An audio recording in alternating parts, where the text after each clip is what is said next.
With EVs everywhere, some versatility in charging. Welcome back to Techstination. I'm Fred Fishkin. Joining us from Webasto Charging Systems is Director of Sales Christina Sano. Hi, Christina. Hello, Great to how are meet you? you. And let's start out with a little background first about the company. Tell us about Webasto. Yeah, so Webasto is a very storied company that has about 120 years of history now, family owned and headquartered in Munich, Germany. They have four business divisions. They build roofing systems, heating and cooling systems, battery systems, and then the division that I'm a part of builds charging stations for EVs. Really interesting. So tell us about the lineup that you have. And you have a pretty wide range of products, including for the home consumer. We sure do.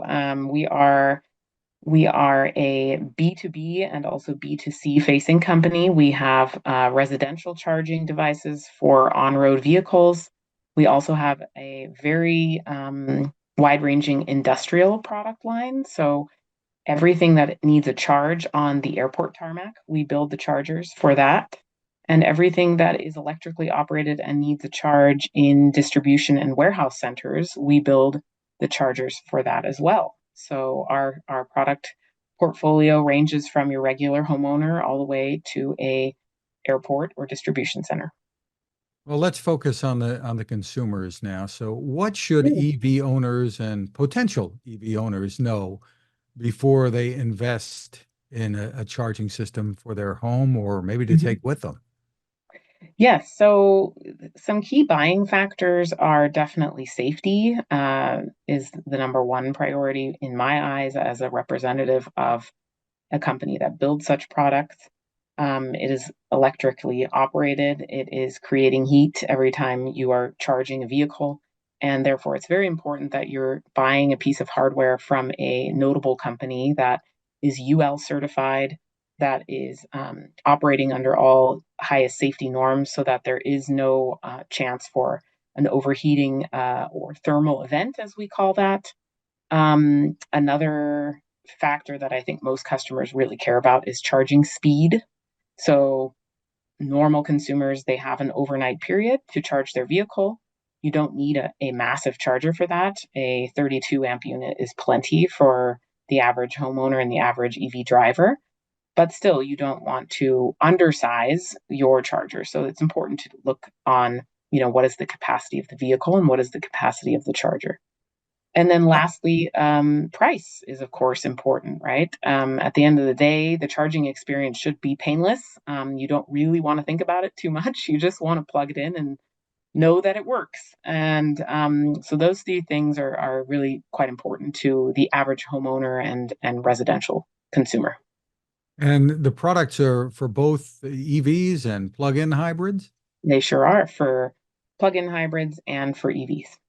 Do you know what you're selling more to these days? Is it the pure EV owners or is it a Um, that's a very good question. I think the majority that we are selling to right now is pure EVs. We have a lot of OEM customers, so your large automotive brand names that everybody's familiar with, Ford, etc. And most of the chargers that we're producing today are going towards their full EV platforms. Now, it seems that the North American charging standard is going to simplify things. What's the view from your Yeah. perspective? So there's a few things happening in the market today.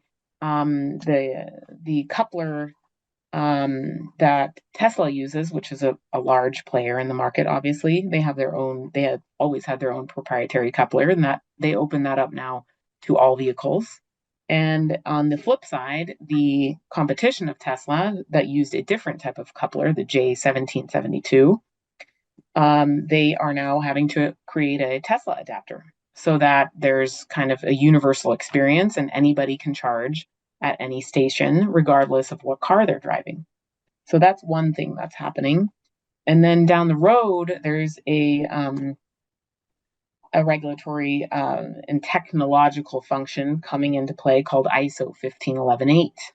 And that is basically the ability of the car to be plugged into a charger and it to automatically recognize what car that is and what charging station that is, and then the session starts automatically.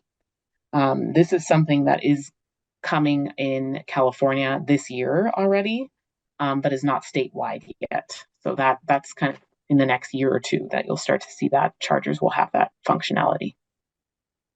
And it's really important, I think, for the industry to make this as Yes. easy and uncomplicated as possible for consumers. Yes. You want to have standard protocol communicate in terms of, when you're using a connected wall box, so a wall box that has Wi-Fi or 3G or 4G connectivity, you need that communication to be some sort of a standard protocol. And that protocol is called OCPP. I'm not sure if you're familiar with that, but most connected chargers today in the US, they use OCPP, standard communication protocol. Terrific. Now, you have some partnerships with automakers as well? We sure do. One that you might have heard of already in the press as well is our partnership with Kia. We are selling there the Webasto Go portable dual voltage charger through all of their dealership networks in the United States. And most recently, that was the chosen charger of choice for the Kia EV9, which was their latest large SUV that they launched in November. So any pre-reservation for that vehicle is coming with our charger, the Webasto Go. So that's a very successful partnership that's been going for a little over a year now. And then we have many other what we call in-trunk partnerships. So basically, a charger is already coming in the trunk of the vehicle off the line.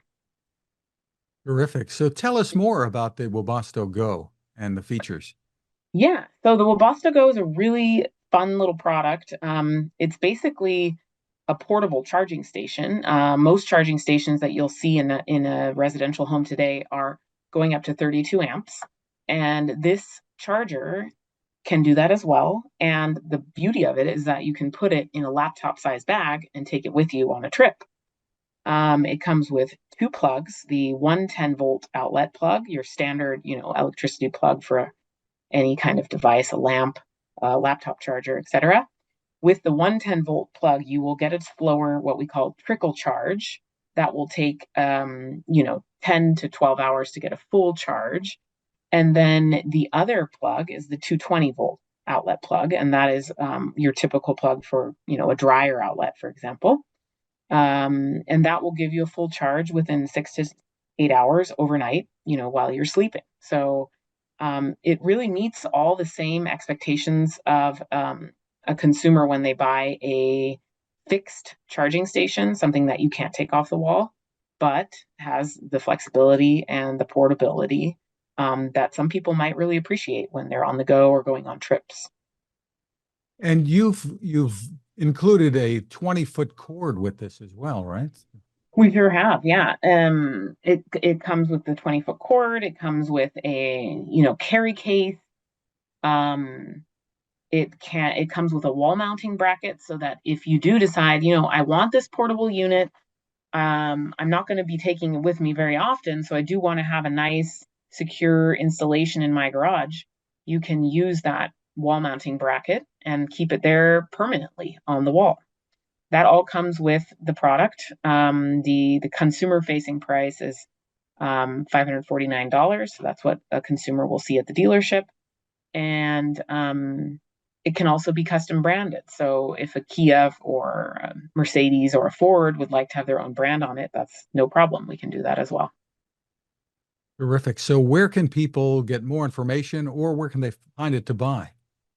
Yeah, so they can buy it on Amazon. They can buy it on our own website directly. We actually have 12 days of Advent promotions going on on our website right now. And I will say that link. That's www.evsolutions.com. That's where a consumer can go and buy direct from us and benefit from one of our many December promotions that are happening right now. Terrific. Better hurry though, right? So Yeah. the site again is evsolutions.com. Christina de Sano, thank you so much for spending time with us. Yes, thank you. It was my pleasure.